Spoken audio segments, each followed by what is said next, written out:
Deus abençoe, irmãos. Irmão Rafael, mais uma vez. Estamos aí numa série de vídeos que estamos fazendo para auxiliar o pastor Isaac nos ensinos, nas escolas dominicais. Eu tenho auxiliado o pastor aqui na cidade de Pará de Minas e até mesmo respondendo algumas dúvidas de irmãos que me perguntam. A gente, nesse vídeo, não quero estender muito, a gente vai falar sobre plenitude dos gentios e vai falar sobre o tempo dos gentios. O que é um, o que é outro, em que período do tempo cada qual acontece. E vamos então para a mensagem do profeta. Tá joia? Quero lembrar aos irmãos que isso aqui é uma doutrina local. Tá joia? Então, se você aí às vezes escuta falando uma coisa ou outra e não crê dessa forma, continue crendo naquilo que você crê, continue com a doutrina da sua igreja, enfim. Isso aqui é uma igreja, é uma doutrina local, é para nós aqui, para os nossos ensinamentos aqui. Tá joia? Que Deus os abençoe também. O profeta do século 20. Está escrito logo no parágrafo 1º, veja bem. Aqui ele traz um ensinamento fantástico. Quero vos falar que quem editou esse vídeo foi o Dr. Livile, né? Mas o irmão Branham ainda estava vivo nessa época. E aqui ele nos ensina um ensinamento do bom, e que muito esclarece essa questão de plenitude dos gentios e tempo dos gentios, se são as mesmas coisas, se é a mesma coisa, ou, enfim, que diferença tem, se é que tem alguma diferença. Vamos ver então, parágrafo 1º. A mensagem é o profeta do século 20. Eu vou ler partes apenas, viu, irmãos? E aqui mesmo na mensagem já está as passagens bíblicas muito claras, né? Então vamos lá. Deus tem designado um tempo limitado no qual ele trata fielmente com os gentios para a salvação. Durante esse período de tempo, Deus chama um povo para seu nome. Atos capítulo 15, do verso 13 ao verso 18. Eu vou ler aqui partes apenas. E havendo eles calado, tomou Tiago a palavra, dizendo: Varões irmãos, ouve-me. Simão relatou como primeiramente Deus visitou os gentios para tomar deles um povo para seu nome. No 16. Depois disso voltarei e reedificarei o tabernáculo de Davi que está caído, e levar-lo-ei às suas ruínas, e tornarei a edificá-lo. Então tá aí. Simão relatou como primeiramente Deus visitou os gentios para tomar dele um povo para seu nome. Então Deus designou um tempo para ele tratar com os gentios, e dos gentios ele está tomando um povo para o seu nome. Atos 15, verso 14, né? Continuando a leitura, agora parágrafo 2.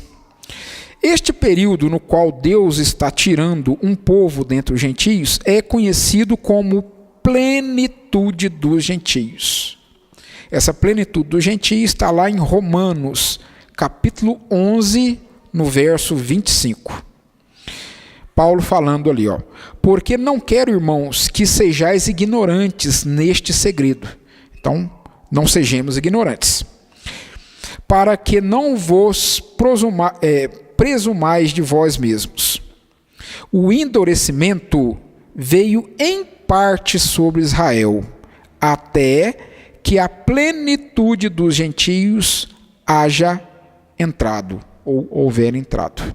Então, Paulo diz que o evangelho estava com os judeus, com os israelitas, com a nação dos filhos de Israel, e eles rejeitaram Jesus Cristo, foram cegados, e a partir daquele momento que eles foram endurecidos, foram cegados, o evangelho se tornou aos gentios.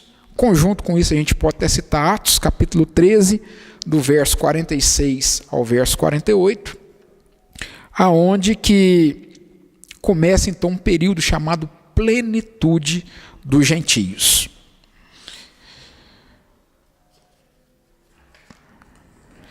Aqui no parágrafo 3 dessa mesma mensagem, o profeta do século 20, está escrito: a plenitude dos gentios é parte maior de um outro bem conhecido período de tempo que está determinado agora mesmo, que está terminando agora mesmo, ao qual é conhecido como tempo dos gentios.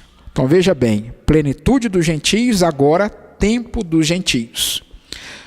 Palavras do próprio Jesus Cristo, ele disse lá em São Lucas, capítulo 21, no verso 24: e cairão a fio de espada, e para todas as nações serão levados cativos, até que o tempo dos gentios se complete. Bom, irmãos, eu tenho um quadro aqui, aonde nós temos, embora aqui nós temos uma linha, essa primeira linha aqui é como se fosse uma linha do tempo, assim como as demais. Mas eu não vou trabalhar com elas, essas três abaixo aqui agora não. Eu vou trabalhar somente com essa aqui em cima. Então aqui a gente tem fixado no quadro esses dois períodos que a gente viu aqui: a plenitude dos gentios e o tempo dos gentios. Que nem acabamos de ler, a plenitude dos gentios, compreendendo aqui, ó, desde a rejeição. Essa cruz aqui é como se fosse a rejeição que os israelitas tiveram em relação ao Evangelho, em relação a Cristo, em relação ao Messias. Então começou-se um período que é determinado biblicamente como plenitude dos gentios. Tá? E nós temos, como acabamos de ler aqui em Lucas, capítulo 21, no verso 24, para ser mais específico, a gente tem um outro período de tempo, que é o tempo dos gentios. Daqui um pouquinho a gente volta então para o quadro. Ainda no parágrafo 3, continuando, dando sequência aqui à leitura, vamos ler. Deve-se notar imediatamente que esses dois períodos correm juntos. Está vendo? Eles correm juntos. Porém, que um é político, enquanto o outro é espiritual. Então, qual deles será que é político? Qual deles será que é espiritual? Ainda no 3. O tempo dos gentios é um período de tempo político que refere ao domínio gentio sobre Israel. E começou quando Nabucodonosor levou cativo a Israel, ou seja, Judá, né, que foi o último a ser levado cativo, e terminará quando Deus restaurar a Israel como domínio mundial.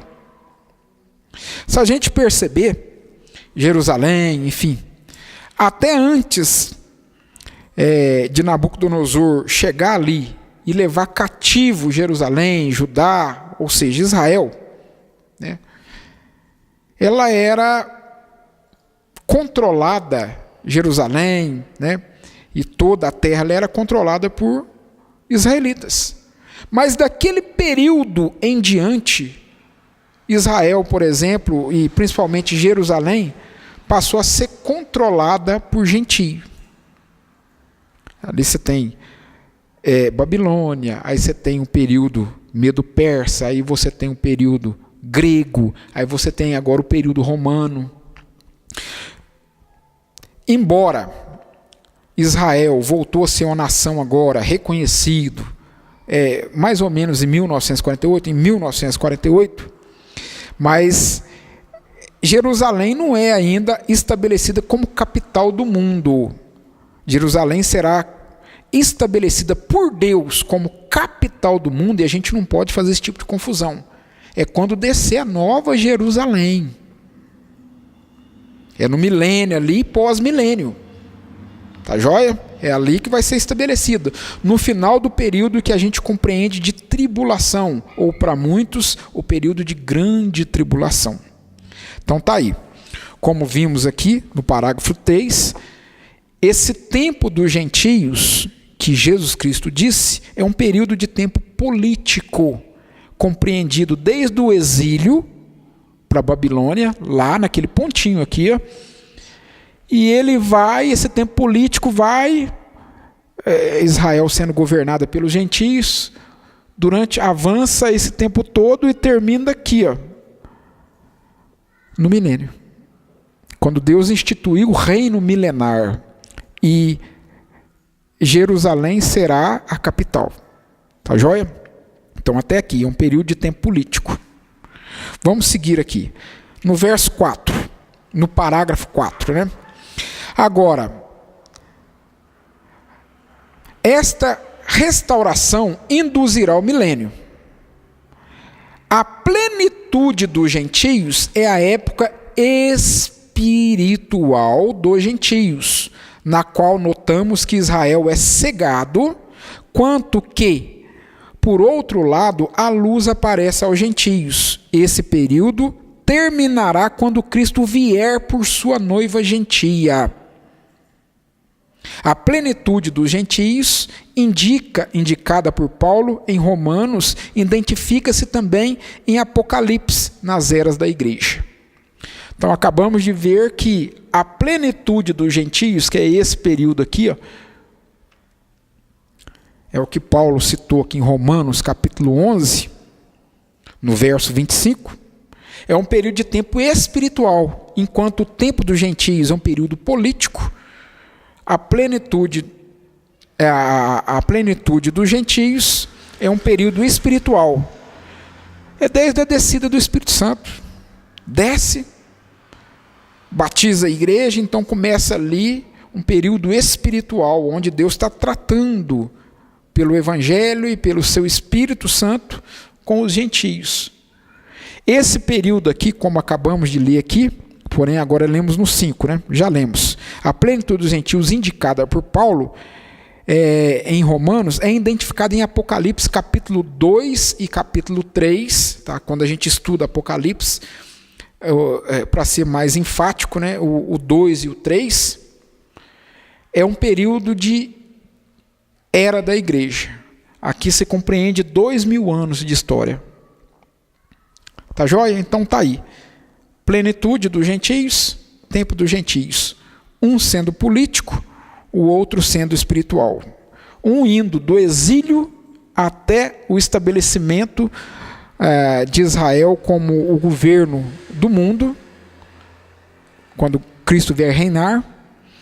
E o outro compreendido desde a descida do Espírito Santo, é um período, né, espiritual, como acabamos de dizer, e terminará quando Cristo vier por sua noiva e arrebatará a sua noiva. Deus os abençoe, irmãos. É isso aí. Deus vos abençoe. Em nome do Senhor Jesus.